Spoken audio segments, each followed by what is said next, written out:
Ok.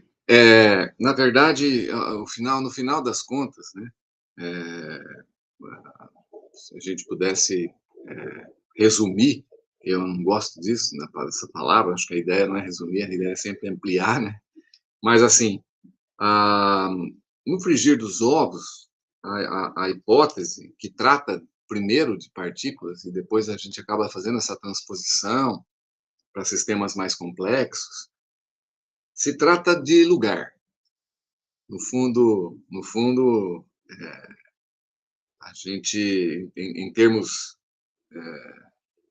sociais, se a gente, como não há como eu testar a hipótese, por exemplo, pelo menos por enquanto não, eu testar a hipótese, porque obviamente eu não tenho nenhum acelerador de partículas, né, para criar um ambiente onde esse campo de relacional, né, ele se estabeleça. A priori, ele, ele se configura apenas formalmente, né? Ou seja, na descrição matemática, né?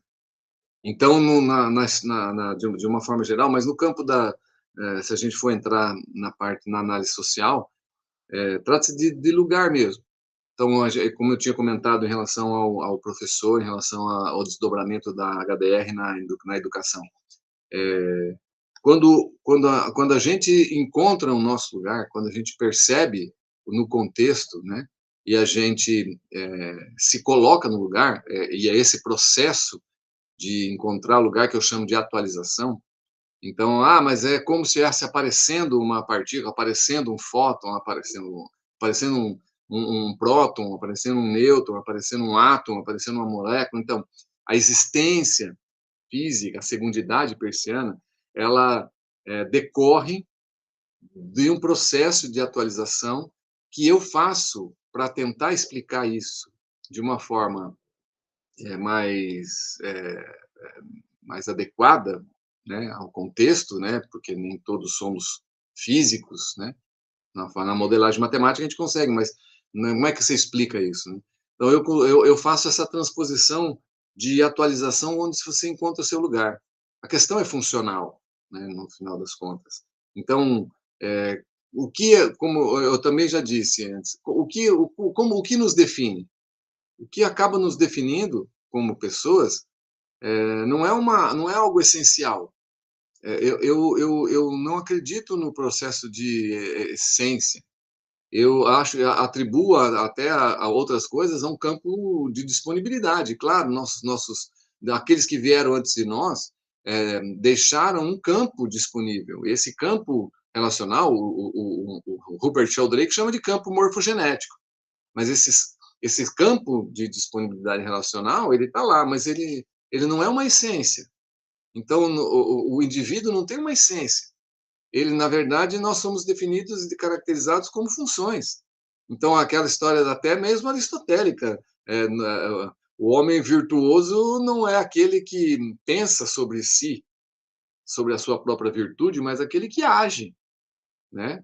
Então, nas atitudes, nas ações que nós nos definimos. E como é que nós agimos? Nós agimos, na segunda idade do Peirce, estabelecendo uma relação. E o que eu estou querendo, a única coisa que eu estou querendo é tirar o foco de nós existirmos para depois relacionarmos, mas a relação existe, a relação se coloca disponível e nós nos atualizamos. Esse processo de atualização é a forma de encontrar o nosso lugar. Então, quando a gente fala na educação do professor, ali naquele momento, onde há uma disponibilidade relacional, ao mesmo instante que surge o professor, necessariamente, porque existe uma relação, surge um estudante. E assim nós fazemos no nosso cotidiano. Surge o professor, surge o amigo, surge a esposa, surge o pai, surge a mãe, surge o filho. Então, é, esses processos de lugares, eles devem ser respeitados. E a percepção de que você está fora do lugar é que garante essa dissolução de conflito. Então, você não tem conflito quando você está no seu lugar, atualizado no seu lugar. Então, na sala de aula, por exemplo, você não tem conflito quando você se coloca como professor, porque você está dando a oportunidade ao estudante de ser um estudante, não ser filho, não ser amigo, não ser. Então, olhar para a sala de aula e perceber que aqueles grupos que eles formam é uma forma de identidade social, e esse momento é um momento extremamente rico e poderoso, onde você observa aquela formação de grupos e percebe que ali é uma grande oportunidade de aprendizagem. E assim acontece na nossa vida. Quantos filhos não cuidam de pais, né? Isso é óbvio, natural, faz parte, a gente cuida deles mesmo, mas nunca da posição de pai, sempre da posição de filho.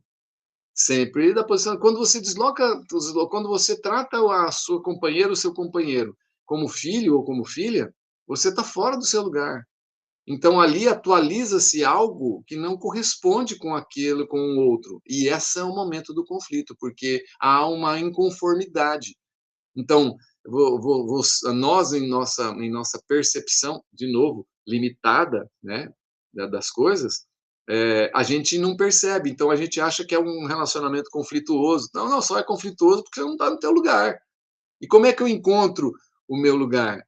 Encontro o seu lugar nas funções que você estabelece no sistema, no contexto. Então, onde você está?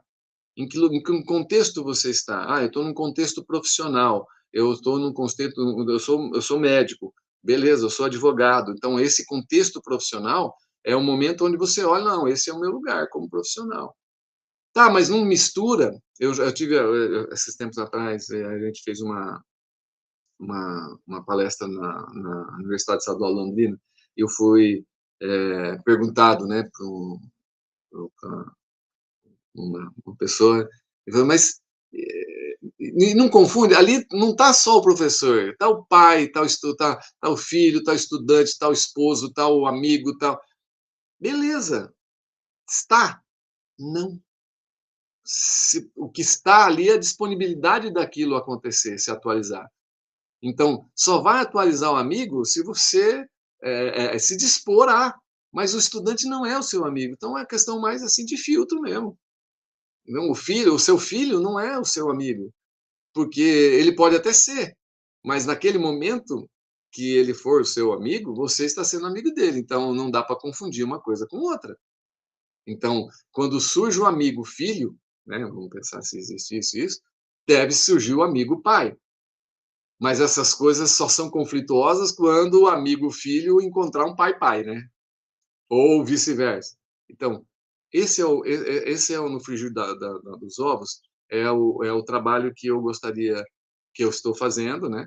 E trazer as pessoas a essa conversa, trazer as pessoas a essa discussão, é algo extremamente importante, porque é a experiência própria de estar na vida mesmo. E a hora que você se coloca no seu lugar, lembra, eu falei sobre o tempo, né? O tempo surge. É, exato, porque o tempo surge no eterno presente. Então, estar presente na relação, a partir da relação, né, é o momento onde você encontra o seu lugar. Então, você só está numa relação se você estiver disponível a ela. E ali, disponível a ela, estar presente como função naquela relação. E independente de qual relação que seja. Mas percebe que a relação ela precede as coisas? A relação se disponibiliza e você só vai estar na relação atualizado nela. E para se atualizar nela, você tem que assumir a sua função sistêmica para aquela relação. E aí sim surgem os supostos indivíduos. E aí, obviamente, né? E a minha essência, ela não existe. Né? Ela não tem algo. Assim, não, o que eu sou puro? Cara, por que a gente precisa de pureza? Entendeu? Eu acho que a grande sacada da natureza é essa diversidade, é a pluralidade das coisas, porque quanto mais funções você agrega, maior capacidade que você tem de sobrevivência. Isso já é posto, entendeu? É posto biologicamente, é posto socialmente. A doença, se a gente for pensar dessa forma, nessa análise que a gente faz, nessa transposição que a gente faz, a doença, ela é oriunda do quê? Ela é sistêmica também. E ela sendo sistêmica, ela vai cumprir a sua função. Esse cumprir a sua função, às vezes, leva a situações que a gente não quer como indivíduo.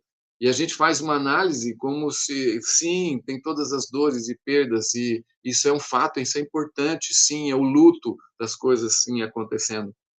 Mas aquilo é sistêmico, entendeu? Não tem como você fazer um julgamento da perda de um ente querido, porque ele é tua, a dor faz parte, é seu, é sua, mas é sistêmico.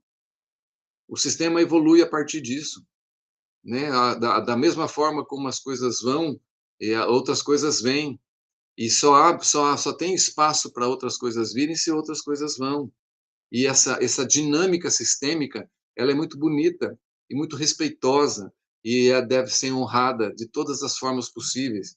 E é para isso que a gente está trazendo esse diálogo aí da HDR na educação, ela se transpõe a todos os momentos. Então, desde das partículas que reconhecem o seu próprio lugar, não tô atribuindo à partícula uma consciência, mesmo porque elas não precisam disso, porque elas não questionam quem são, elas são o que são, né? Então, a consciência é o privilégio daqueles que questionam quem são. E aí sim é necessário a consciência. Talvez ali surja a consciência quando você questiona quem é.